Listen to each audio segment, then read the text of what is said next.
अच्छा, हमने देखा कि इलेक्ट्रॉन किस तरह से डिस्कवर हुए हैं, प्रोटॉन्स किस तरह से डिस्कवर हुए हैं, ठीक है।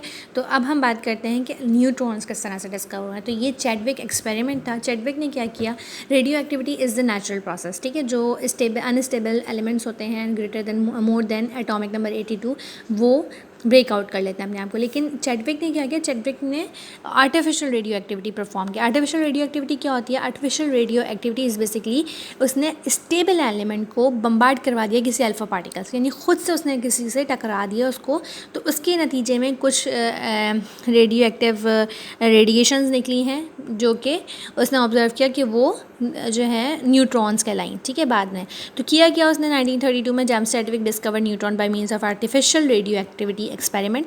उसने किया क्या कि उसने बेरिलियम यानी 9Be4 को फास्ट मूविंग अल्फा पार्टिकल से बम्बार्ड करवा दिया, यानी उनको टक्कर करवा दी, ठीक है। जब टक्कर हुई तो पता चला, जब वो धमाका हुआ तो पता मतलब धमाका नहीं हुआ, एक तरह से उसने एक रिएक्शन करवाया है, ठीक है। और फिर उसको पता चला कि एक रेडिएशन है जो कि बहुत तेज़ी से पेनिट्रेट कर रही है और उसके ऊपर कोई चार्ज नहीं है, ठीक है। और उसका जो मास है ना वो इक्वल टू प्रोटॉन है, ठीक है। तो उसने उसको नाम दिया न्यूट्रॉन, सही। ये है बेरिलियम 9Be4 अल्फ़ा पार्टिकल से उसको बम्बार्ड करवाया। जब दोनों प्लस हुए तो 12C6 यानी कार्बन प्रोड्यूस हुआ, ठीक है। और एक जो है वो एलिमेंट निकला जिसमें सिर्फ और सिर्फ एक उसका एटॉमिक मास 1 था, ठीक है। एटॉमिक मास मतलब होता है कि न्यूट्रॉन एक है, ठीक है। एटॉमिक मास नंबर होता है न्यूट्रॉन और एटॉमिक नंबर होता है number of proton and electron.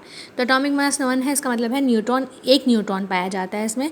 इसका मतलब ये है कि इस एक्सपेरिमेंट से उसको जो मिला वो उस पर कोई चार्ज नहीं था, उसका मास प्रोटॉन के बराबर था।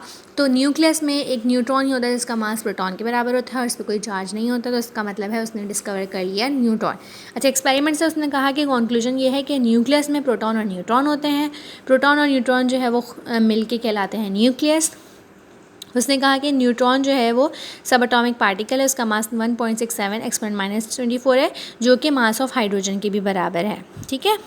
तो radio active isotopes of carbon are obtain, इसका मतलब ये है कि उसने इस प्रोसेस से क्या ऑब्टेन किया है, न्यूट्रॉन्स।